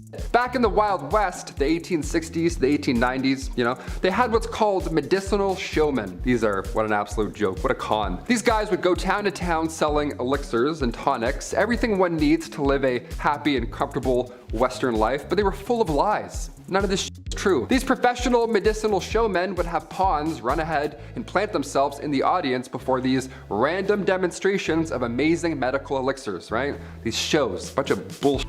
They would call up random audience members, that guy that ran ahead, and then use one of these elixirs and magically treat their ailment on the spot in front of the public, right? Almost as if it was a magic show. One of the most successful of these elixirs was the elixir made from John Healy and Charles Bigelow. It was a mixture of herbs, roots, and animal fat, said to treat any and all illness, but in reality, it was just an extremely strong laxative. So yeah, if you're gonna take it, make sure you're close to home. Yuck. Number 4, bad bartenders. When we think of old saloons, old West saloons with the swinging doors and stuff, a few catchphrases and a cowboy with some whiskey, all that good stuff, the bartender back then would pour a drink, the cowboy would take the bottle instead. So illegal. Sir, that's that, please put that back. Back in the wild Western days, grabbing a drink at the bar wasn't like that at all. It wasn't like anything you see in the movies. It sucked. Bartenders, they had no regulations to follow behind that dirty bar. But not only was it very high proof, but some bevies like tarantula juice it would just poison you. It was literal poison. If its name didn't tip you off, it was literally made with poisonous ingredients, because that's how cowboys did it back then, with their hairs. I don't know. Tarantula juice was made from strychnine. If you drink it, you're gonna feel like there's tarantulas crawling all over your skin. That was their pitch back then. They're like, happy hour, come get tarantula juice. I'm like, awesome, thank you so much. How do I not tip? Which button do I press to not give you money, you freak? Number 3, grow it out. In the Old West era of the United States, men often grew their hair long as a practical choice rather than a cool fashion statement. You know what I mean? All those bandits with their long hair, they had to. Living in the rugged and often isolated terrain of the West, men had to perform many physically demanding tasks like hunting, ranching, mining, pouring whiskey drinks and tarantula juice. Long hair would help protect their scalp and neck from the sun and wind and all that good stuff. But it's important to note that haircuts were not always easily accessible back then. And many men back then could not afford them or did not have access to a barber. It's like, I can't cut it. It's like, where? We don't have anything. We don't have dental. What do we do? As a result, growing their hair long became a practical and functional choice for many men back in the Old West rather than style. They were going for looks back then. They weren't doing man buns, doing the cowboy thing. They're like, no, I have bugs. I don't want you to see my bugs. I'm gonna grow it, thanks. Number 2, outhouses. This one here stinks. In the Wild West, outhouses were sadly common as indoor plumbing was not yet available. Didn't think of that yet. So these structures were often simple and consisted of a small building, if you want to call it that, with a hole in the ground for your waste disposal, if you want to call it that. Now, due to the unsanitary conditions and lack of proper waste management and knowledge about germs and stuff, outhouses could attract a variety of insects and other pests, and it was just bad to go in there. Flies, mosquitoes, other bugs, they were commonly found in and around these structures, and they could potentially transmit diseases to humans. So if you're in there, you really get your business done and then get out. You don't want to waste time. You're not checking any tweets while you're in there, that's for sure. Despite the unsanitary conditions of an outhouse, they were a necessary part of daily life in the Wild West. And people learned to tolerate the bugs and just deal with it because they're like, you know what, this is better than going on outside. Whatever's going on out there, we're good. Close that up. One time I went to a cottage when I was younger and my mom didn't tell me that they had only an outhouse. No running water the entire week. I was like, awesome, let's turn around, I guess. I'm not doing that. I held it for like 7 days straight. It was a nightmare. And finally, number 1, broken bones. I'm lucky enough to have never broken a bone. I mean, knock on all the woods. But what if you did back in the old Western days, right? Then what would happen? But is a cowboy gonna heal you up? No. What if you were trying to learn a kickflip and you broke your leg? Then what? What are you gonna do? If the dental plan was any indication, it's not pretty, not a lot of options. In the Old West, broken bones were a common occurrence, particularly among those who worked in physically demanding jobs, like ranchers, miners, cowboys, around livestock. Those things kicking you randomly, something's gonna break. Treatment options were limited and often relied on first aid techniques, splinting the affected area with whatever materials were available, such as wood, cloth, or even animal hides. It sounds crazy, but back then that was really the only method for immobilizing broken bones. Pain relief, that was only provided with natural remedies, such as opium or willow bark tea, so you're gonna feel that entire healing process. It's gonna suck. More serious fractures, like ones that, go through the skin, those require the attention of a doctor or a surgeon. However, those medical professionals back then were not always available in the remote areas of the Wild West. No helicopter's gonna come in and grab you and then take you out. No, it's starting our list off at number 10, a banker. Today, online banking is easy, right? It's a little bit too invasive at times. I don't know. I get an email from my bank. It's like, Mr. McWaters, do you want to provide for your family? I'm like, chill, relax. Back in the Old West, you didn't get a courtesy check-in email. You didn't have overdraft. In fact, the United States national banking system, well, it didn't even exist until 1863. Before then, you'd have what were called wildcat banks. And, well, these were pretty fun. Here we go. What they would do is wildcat banks, they would take deposits for a short amount of time, collect your life savings, and then unannounced randomly, they would disappear overnight. Just take all your money and then run for the woods. How horrible is that? Imagine going to the bank the next day and it's gone. The bank's just not there. You're standing there with a card. Like, hello? Where did I put this in? You're telling me they pretended to be bankers for months at a time? Fake mustache? Oh, hello, sir, good morning. Stamping things that aren't even real. They did all of that and then they just ran away with all of your money. That's wild. I get it now. I get it. The Wild West. After 1863, a noble profession was to work at a bank, and not screw people over for thousands of dollars. The Hudson Bay Company, Wells Fargo, these are all names that began because of these fake Looney Tune wildcat banks. So next time you see your bank call, be thankful. Don't be stressed, be thankful. They've got your back. They're not gonna run away overnight. Number 9, ranch work. Alrighty, I can't do yard work. I don't know if you can tell by my physical being, but I can't lift a brick. My back doesn't allow me to reach the floor. A weird curve in the back, I don't know. Pulling weeds physically hurts my soul. Or maybe I'm just lazy.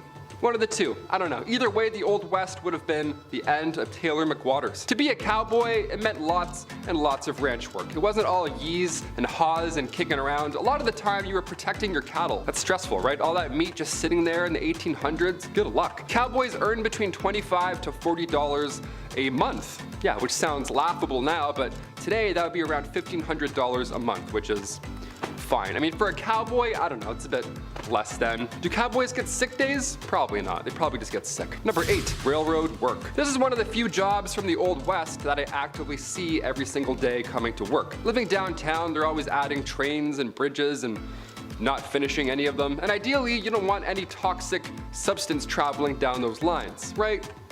Fingers crossed. Well, back in the Old West, railroads were meant to assist the booming mining and ranching industries. Thing is, there weren't enough hands. There was not enough to keep up with the rate that they needed to. Like, who's gonna build a railroad, you know? Who was the first person? Railroad workers, monthly you'd make around $1,000, and this brought a wave of immigrants to the West. The Union Pacific and the Central Pacific Railroads, they all lay over 1,700 miles. Now, making this actual railroad, it destroyed the bodies of these workers, but without it, American history would not be the same. Couldn't imagine making a railroad. That is exhausting. Here's another one, Pearl de Vere. She is one of the most famous madams in history. This red-haired siren was born in Indiana around 1860 and made her way to Colorado during the Silver Panic of 1893. De Vere told her family she was a dress designer, but in fact rose to fame as the Old Homestead, a luxurious brothel in Cripple Creek, Colorado. The price of a night's stay could cost patrons $250, which at the time was insane, but more so in comparison to how most hotels at the time charged about $3 a night. The building was reportedly equipped with an intercom system and boasted fine carpets, imported furniture and drinks, and chandeliers. As beautiful as she was sharp, the Rose of the Wild Bunch. Daughter to Germanic mother and Native American father, Laura Bullion faced discrimination and inability to fit in right away. But that's okay, she followed her father in the footsteps of career criminal. And while working as an escort in Texas, she becomes involved with Will Carver, who had been her married-in uncle until her aunt's recent demise. Now widowed, Carver took 15-year-old Laura to Utah with him, where he begins working with Butch Cassidy and the Wild Bunch in 1898, as does Laura. Laura Bullion helped the gang by fencing goods and money for them and was known to the group as Della Rose and often called the Rose of the Wild Bunch. Her affections also turned to Bill Kilpatrick, a member of the group, and they became lovers. Having taken part in several train robberies with the Wild Bunch, Kilpatrick and Bullion returned to Texas with William Carver, where Carver was ambushed and killed by lawmen on April 1st of 1901. Bullion and Kilpatrick then fled to St. Louis, Missouri, where they were arrested on November 8th of 1901. Kilpatrick was found guilty of robbery and sentenced to 15 years in prison, while Laura was sentenced to 5. After serving 3.5 of those years, Laura was released from Missouri State Penitentiary at Jefferson City, Missouri on September 19th of 1905 and lived the last years of her life in Memphis, Tennessee, under the name Freda Lincoln, where she was a seamstress and a dressmaker. She passed away on December 2nd, 1961, and is buried in Memphis under a tombstone that reads Freda Bullion Lincoln, Laura Bullion, the Thorny Rose.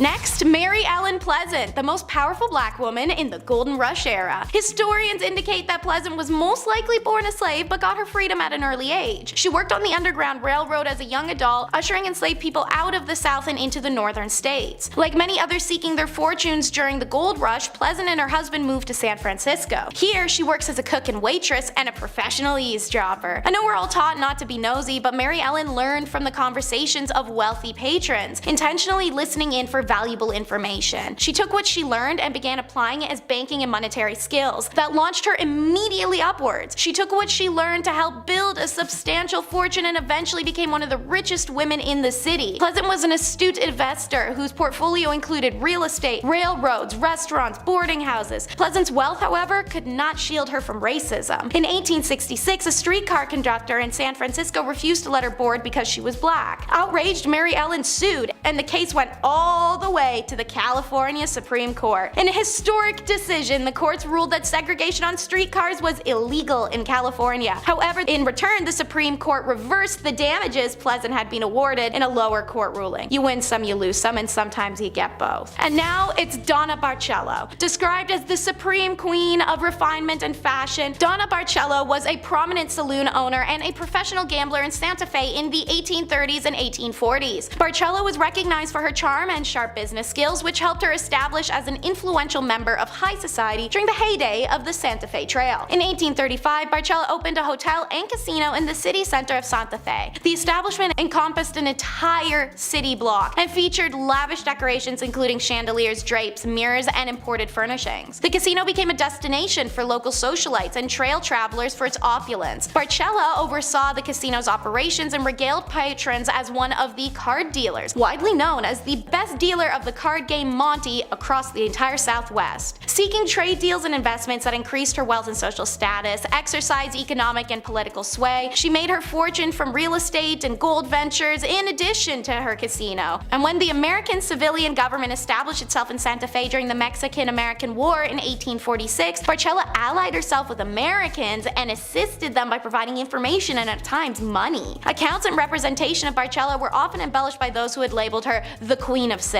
Barcella continued to operate her casino through the 1840s and died in January of 1852. Upon her death, she left several residences, properties, and fortune to her family, including 2 adopted daughters, in addition to substantial contributions to the Catholic Church and the city of Santa Fe to be used for charitable endeavors. Next up is Sing Choi. She's also known by the name China Mary and was an unofficial leader of Tombstone's Chinese community in the 1880s who supplied labor and opened laundries, restaurants, gambling halls, dens, and a general store. The Old West will always be remembered as an era of cowboy, but during its peak years, Tombstone was actually controlled by a female immigrant. She arrived in Tombstone sometime around 1879, and at that time the Chinese population was 11 people, and she recognized the unprecedented profits waiting in the western boom towns. Mary's general store was in the center of Hoptown, a Chinese district of Tombstone. Mary's store dealt in both American and Chinese merchandise, and she gained a reputation as a universal accommodator. Everyone knew that nothing in Hoptown was done without China Mary's go-ahead, and so she was held in the highest of esteem throughout Tombstone society. She was an organized and shrewd business operator who had an attitude that discourse was bad for business. Her private police force handled any problem that arose within her community. Mary enjoyed the highest of respect. As a result, she could act as a sort of intermediary between her community and other ethnic groups. She was the conduit that made cooperation possible. She was not only a cunning businesswoman, but a sympathetic, humanitarian, and calculating capitalist. Mary was a genuine immigrant success story. Even as a woman in the Old West, she wielded real power. She died in December of 1906 from heart failure when she was 67. Flesh is in the name and it's her game. Susan LaFleche. This is the story of the first Native American to earn a medical degree. Born on an Omaha res in Nebraska as a young girl, she watched a sick indigenous woman wait all night for a white doctor who, after being called several times, just never came. The woman died the next day, and as Susan later wrote, "She saw the need of my people for a good physician." Susan's father taught her her own culture and traditions and then sent her to the reservation's Presbyterian school where she learned English and then high school for further education to survive colonial society. She applies to the Women's Medical College of Pennsylvania. It's a bold move on her part because even during this time, the most privileged of white women of America faced enormous backlash when attempting a medical degree, let alone a poor native girl. Despite this, she graduated a year early and first in her class. Rejecting a potentially comfortable life on the East Coast, she returns to the Omaha reservation and became the sole doctor for more than 1,200 people across 400 plus miles, and she was only 24 years old. She marries, she has 2 kids, and she never stops. In fact, she keeps going till she has enough donations and supplies to open the first hospital on a reservation that was not funded by the government. Unlike the absent doctor that she remembered from her childhood, Susan helped anyone who needed it, regardless of race or ethnicity. On September 18th of 1915, Susan passes away. She worked hard to build a bridge between 2 worlds as her father advised, and it was evident at her funeral. 3 priests eulogized her, but it was a member of the Omaha tribe who delivered the final words in the Omaha language. And now for the last lady on the list, Cathy Williams, who also went in reverse as Williams Cathay from 1866 to 1868 with the famed Buffalo Soldiers who patrolled the 900-mile Santa Fe Trail. She was the first African-American female soldier to enlist in the Army. She's the only documented black woman to serve in the Army in the 19th century, and she's the only known black female soldier to be a part of the Buffalo Soldiers. Post-war job opportunities for newly freed slaves and for African Americans in general were non-existent, so many had no choice but to turn to the military service for employment stability, but also newfound access to healthcare, education, post-war benefits by way of pension. Her enlistment starts in November of 1866 in St. Louis, Missouri. A cursory examination by an Army surgeon should have outed Williams as a woman, but since the Army didn't require full medical exams at the time, she was minty. Eventually, her 3rd round with smallpox has a surgeon discover her secret in 1868. The post-surgeon found out I was a woman and I got my discharge. The men all wanted to get rid of me after they found out I was a woman. Some of them acted real bad to me, Williams said. Once again, dressed as a man, Williams signed up to an emerging all-black regiment, the 38th U.S. Infantry, which would eventually become part of the legendary Buffalo Soldiers. These units dotted out the landscape of the American West and showed tremendous skill and valor in a range of duties. They fought in skirmishes with indigenous indigenous people, escorted vulnerable wagon trains, built forts, mapped the territory, protected white settlers, all with subpar equipment and a lot of racism towards them. In trying to make a life for herself, Williams could not have known her story had traveled. It landed with a St. Louis Reporter, and in January 2nd of 1876 edition of the St. Louis Times Daily, Williams officially became a headline when her story was published. Accounts say she died in 1893, shortly after being denied disability compensation required for her illness. Not for being undeserving of it, but simply because they couldn't grant it to her due to the fact she lied about being a man. Kicking off the list at number 10,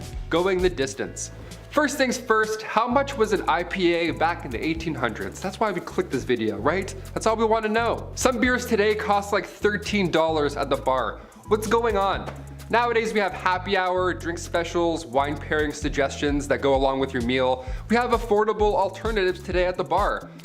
Back in the 1850s, saloons would price their drinks depending on how far away you had to travel to get there. Isn't that wild? In the Yukon, their shots of whiskey were like 50 cents a pop. That was a lot of money back in the day. If you were to ask for the same drink in a local saloon, say in Colorado, you could get numerous beverages for the same price. And as you would expect, the fancier the establishment, the more you'll spend. But either way, it's not going to be comfortable. Number 9, manure everywhere. The 1800s were changing times, especially on the western frontier. Cities were being built, America was under reconstruction, and if you see my video on the 1800s technology, then you know how things were about to get a little wild. Except something I want to talk about today is, well, it's gonna drive moms and wives nuts across the country. How many times have you told your husband or the kids to wipe off their feet before coming into the house? Or stop wearing their shoes in the house? Right? It's the worst. I'm sorry, Mom. Okay, but imagine that, except everyone is bringing in their muddy, bloody, and manure-covered boots into the house. Horses and livestock were just a part of everyday life. That means droppings, or road apples, as they're so commonly called. The smell alone on a hot summer day could make any cowboy turn green. I think I'm going to puke, Dad. Number 8, no stools. Okay, this one's for all the bartenders out there. I see you. I respect you. Bar seating is vital. You get your regulars coming in. Joan with a limp, she's so nice. She's always so nice every day. Always gets a grilled cheese. She's the best. Always a smile on her face. Individuals who want to grab a bite and read the paper, obviously they don't need to take up an entire table for 8, so you have spots at the bar. It's ideal. We're used to this. But back in the Western days, bar stools just weren't a thing. Bar spots it didn't exist. You couldn't sit and vent to your local barkeep about why your ex hasn't texted you back.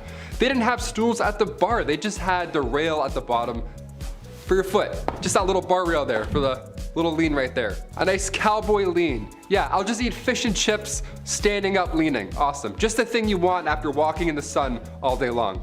A foot rail. Number 7, blacksmith. All right, close your eyes and imagine a blacksmith. Just any blacksmith from any time. Is he bald? Does he have a massive beard? Is he incredibly strong and wildly intimidating? Yeah, that checks out. That's what a lot of them look like.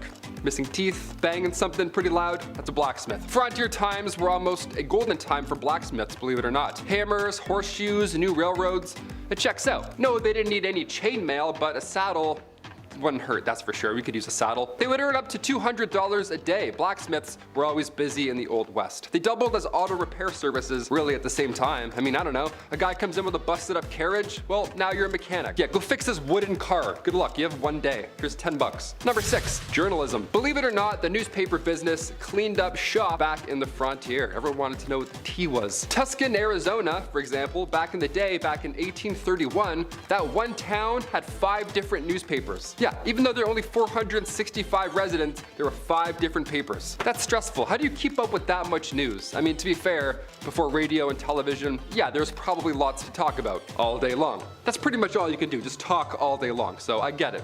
The industry provided jobs as well. It's very much like YouTube. Here, there's writers, there's hosts, the design and print staff, we have editors. It was a little easier than laying down a railroad, that's for sure. So when it came to jobs, yeah, journalism wasn't that bad. Definitely better than doing anything that has to do with this motion, that's for sure. Number 5, mining. A study done at a mine in Butte, Montana found that miners were dying from tuberculosis. A lot, like 10 times more than they should be. Not should be, but you get what I'm saying. The mining industry is crazy dangerous. Safety was often overlooked and the health of these miners was, well, non-existent at the time. The first gold rush was back in 1799. This kicked off everything. A young man named Conrad Reed, he found this bright yellow rock. He had no idea what it was, and for years, he and his father, John Reed, actually used it as a door stopper. Yeah, this 17-pound nugget of gold just keeping a swift breeze rolling through. It's worth a bit more than a door stopper today, and this actually ended up changing the entire industry. Gold mining got so popular that Congress had to build the Charlotte Mint just so they could handle all this incoming gold found in North Carolina alone. It's pretty cool. You have to make a mint? That's how much money you're making? Buddy, I want a mint. Number 4, law enforcement. Of course, this too was a little different back in the Old West. There are not many body cams back then, I'll tell you that for free. Movies and television, they like to show the Old West as a lawless, rootin' tootin' time, and while sure, some of that is true, it wasn't as terrible as we think. Like A Million Ways to Die in the West, Red Dead Redemption, it wasn't that crazy because before any formal law enforcement agency did pop up, everybody was a bounty hunter, right? Why not? There's nothing else to do. Go lay a bunch of bricks or go catch a bad guy. 50-50, both are quite dangerous. Eventually, positions like that of a US Marshal began to pop up more and more, and well, now there's a bit more order to the system, that's for sure. A bit, just a little bit. Number 3, barkeep. Alright, I love pubs, big old fan of pubs. Never been to a Wild West rootin' tootin' pub, but I'm in no rush. They always have weird drinks like venom snake juice or whatever, like spider ale. I'm like, I don't want any of these poisons. How about a beer? Just a beer, thanks. Bars in the Wild West, not so fun. Not a lot of open mics going on back then in the 1800s. No karaoke night back then. See, back then, these saloons were just for business. That's it. You don't have a mustache and a business plan, get out. In the 1850s, saloons would price their drinks depending on how far away you had to travel. Can you imagine that? In the Yukon, their shot of whiskey was 50 cents a pop. Now, that was a lot back in the day, but if you were to ask for the same drink in a local saloon, say in, I don't know, Colorado, it'd be a lot cheaper. Pretty ruthless. That's rootin' tootin' ruthless. The odd time you would have poker, dice, maybe some guy in a piano with some jazz fingers, sure, but most of the time, business only. When saloons first popped up in Wyoming back in 1822, most of the time, it was only reserved for lawmen, miners, or gamblers. If you don't have any of those three, you're thirsty. Go gamble. Go grab a dice and come back. Number 2, resurrectionalist. Yeah, you don't see a lot of these guys around anymore, eh? Wonder where they all went. A resurrectionalist is exactly what it sounds like. It's very gross. You're trying to bring someone back to life, I guess. Not really. These guys were responsible for digging up dead bodies, and then they would sell them to medical schools in the West. Now, remind you, this was the late 1820s, so yeah, it was fine, I guess. This practice began in Edinburgh, Scotland. The medical science community was on the up and up, but in order to study new medicines, you know, to avoid the next plague or the next toxin rolling through your system, they needed these guys to come in and do the dirty work. Today, the medical community is a bit different. We're a bit, you know, smarter with things, but hey, never say never. A resurrectionalist might come back to life and be a new profession. How ironic. And finally, number 1, medicinal showmen. Yes, we'll end on this note. Step right up and see something that doesn't work. A fake product. Yes, here we go. I'm doing a fake shoe. A fake shoot? A fake show. I don't know. Back in the Wild West, the 1860s to the 1890s specifically, they had what's called medicinal showmen, right? You won't believe your eyes. You have strep throat? Come on up. Here we go. Definitely gonna fix that. These guys would go town to town selling elixirs and tonics, whatever, but it was all about the pitch. That's pretty much all they had. They would have pawns, like their buddies, run ahead into town and then plant themselves in the audience before these random medicine shows. That way, when the world's greatest showman doctor arrives, he randomly picks an ill patient that he knew was there, and then boom, just like that, he's cured. Almost like a magic show, right? Some would think. Full of lies. One of the most successful of these elixirs was the elixir made by John Healy and Charles Bigelow. It was a mixture of herbs, roots, and animal fat, and it was wildly popular. They toured with this elixir. They had to tell everybody in every town. They said it could treat any illness, but in reality, it was just a laxative. Just a mess. Just a show, really. So don't believe everything you hear, except for today. Today we're a bit smarter. Back then, not quite. Number 10, bounty hunter. Wanted dead or alive. The kind of thing that instills an idea of a character that would go out into the wilderness alone to hunt down criminals like Texas Cheddar over there, and would be despised by all those they encountered. But that's not actually how it really was. You see, bounty hunters as we think of them today weren't really like that in the 1800s. Bounties were usually taken up by public peace officers, private detective agencies, or companies like Wells Fargo & Co. Many sheriffs and marshals, such as myself, Sheriff Stringbean, took up these bounties to make up for the little amounts of money they make from their day jobs. The actual term bounty hunter referred to mercenaries who would join up with an army for the bonus of enlisting. On top of that, the reward for capturing criminals like Texas Cheddar wasn't even called a bounty. It was actually called a bail. Sorry to ruin your day. Number 9, Gravedigger. What does a monster truck and a weird dude from Kakariko Village have in common? If you said the foundation blocks that made up my childhood, then you win a prize. What's the prize? A big old kiss from me. In all reality though, towns in the Old West were interesting places, where there were always two constants.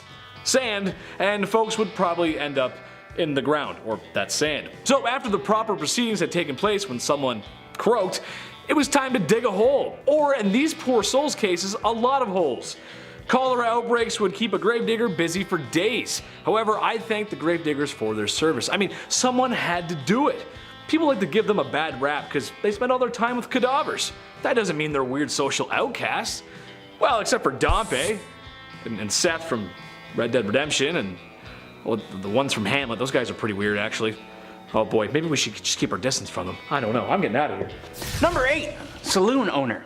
Saloons are about as synonymous with the Old West as a single tumbleweed blowing in the wind, moving from stage left to stage right. Just about anyone could be a saloon owner too, from Festus down the street to the previous sheriff to a fancy gambler. The saloons of the Old West outnumbered churches 100 to 1, and are any of us really surprised?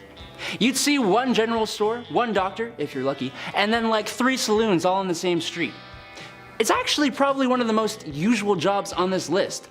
It was also one of the most accessible jobs, usually being what people turned to when other avenues of employment ran dry.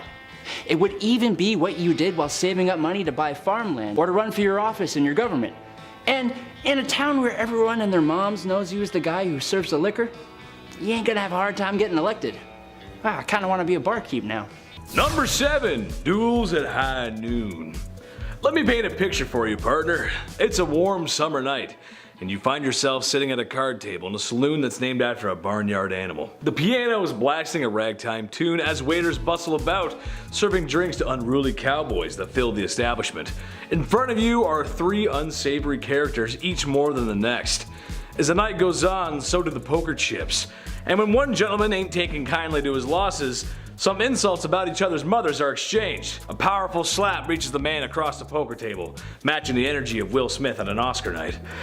Too soon? I don't know. Wow, wow, West. Wow, West. That's when it's settled. Tomorrow at high noon, they're gonna settle this like gentlemen. A duel at noon with guns. That's how they did it. Does it get any more classic than that? I don't think so, folks. The clock strikes noon, and only one outlaw remains, and he's married to Jada Smith. Number 6, only talking. Here we go. You ever go to a bar, you're having a nice time, you and your pals order some Caesar salads for the table, the night is now well on its way, we're feeling good. Then 10 o'clock hits and you see a band start to set up. Okay, game time decision. Do we settle up and leave before they start? Or do we give them a chance, end up feeling bad, and feel obligated to stay until the very end at 3 a.m.? It's tough. Usually the latter ends up happening. Back in the 1800s, we didn't have to worry about such an issue. Most of the time, these saloons were just for business. The odd time you would have poker, dice, a piano, perhaps, would be in the room, with some jazzy fingers making an appearance. But when saloons first popped up in Wyoming back in 1822, most of the time it was for lawmen, miners, gamblers, just pure business. Not many blind dates happening in booth 16, you know what I mean? Number 5, comfort of the ladies of the evening. Now being that it's the Old West and there was just a shootout in the street, folks need to take their minds off of such horrors. Add into the mix long hard days tending fields and livestock, people need to take off some steam. The local saloon is there for that. However, like a hidden menu at McDonald's, there's some other activities a man can engage in that aren't perhaps a regular service. Ah, who the hell am I kidding? Ladies of the evening were quite common back then, actually. Naturally, it was a very dangerous job. However, if anything good can come from that, it's that in some cases these women became very wealthy enough to become the madam of their own establishments. And in some other cases, these madams were using their wealth to invest back into their towns, like building schools, doctor's offices. Imagine getting treatment from something and the doctor says, "These bandages were brought to you by Madame Dover's Wicked Wizard Vacuum Double Sloshy Slush 9000. It's a great product, what can you say? Number 4, interior decor. We've seen a Western saloon in movies. More often than not, it's the swinging door. You know, the classic, they always kick it in, boom, and dust everywhere and all over the place. Dust gets all on people's meals, the classic. You sort of need to kick those doors open, kind of, also. Because if you go through slow, it's just weird. It like pushes your clothes back. You need that cowboy momentum. In reality, there weren't a lot of swinging saloon doors. In fact, most saloons across the West were in pretty rough shape. They didn't look like a Tarantino set at all. They looked like that one pub in that one town that one time, you know? Just not clean, not clean at all. You ride by, you're like, is that still open? How is that still open? These saloons were tiny rooms. We had stools or chairs made of fur. You know, no one's running fish tacos to tables in the 1850s. It doesn't always smell like a nice pub. You don't see something go by and you go, ooh, what's that? I wanna have that. No, that doesn't happen here. One of the fanciest saloons has to be the White Elephant in Fort Worth, Texas. It was 2 stories and it served fresh fish and oysters. Apparently it was a lovely time. Number 3, manifest destiny.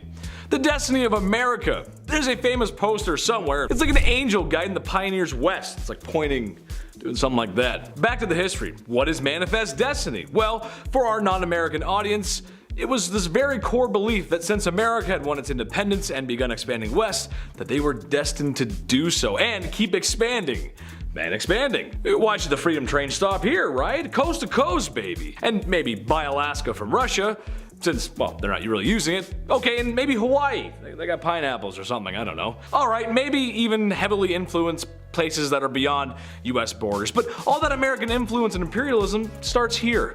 Imagine being the pioneer who dared to venture west, like the Great Oregon Trail, or those who crossed the desert states. And some really religious folks that found a salty lake in the desert looked at their wives and said, I need at least 2 or 3 more. God bless America. Number 2, mixologist. You ever go to a pub, like a chill pub, dare I say a restaurant, and a dude with a mustache thinks he's in Peaky Blinders for no reason behind the bar? He's flipping bottles that don't need to be flipped, he's lighting shots on fire.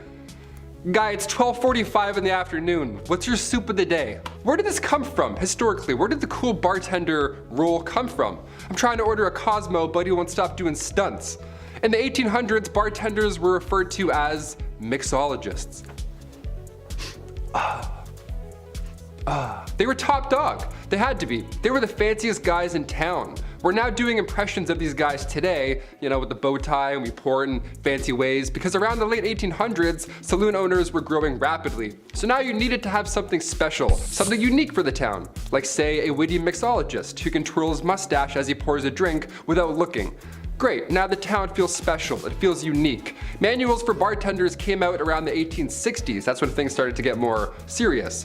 A gentleman named Jerry Thomas published a guide called How to Mix All Kinds of Plain and Fancy Drinks. Today we still have that, but now it's a red sticky binder that says meal specs and Sharpie. It's not as fancy, but it gets the job done. Number 1, dysentery. Nothing is more horrible, more awful than catching dysentery. Trust me, I would know. I never caught it, sometimes I get diarrhea. Anyway, in Oregon Trail, the very charming DOS game. Gotta love that DOS color palette. Eye melting cyan and violet. Nice. This text-based adventure game, however, is grounded in some truth, as we can all imagine this wasn't a time of great cleanliness. Dysentery, typhoid, cholera, malaria, or more commonly known as yellow fever, and even scurvy, which you usually associate that with pirates, but cowboys got it too. Which, given the conditions of the Old West, makes for a not so fruit-friendly environment. So yeah, it does make sense. Sadly for cowboys, prospectors, and everyone in between, there was a good chance you would lay down with a headache, and then the rest of your posse would have to lay you down forever. In the ground, partner.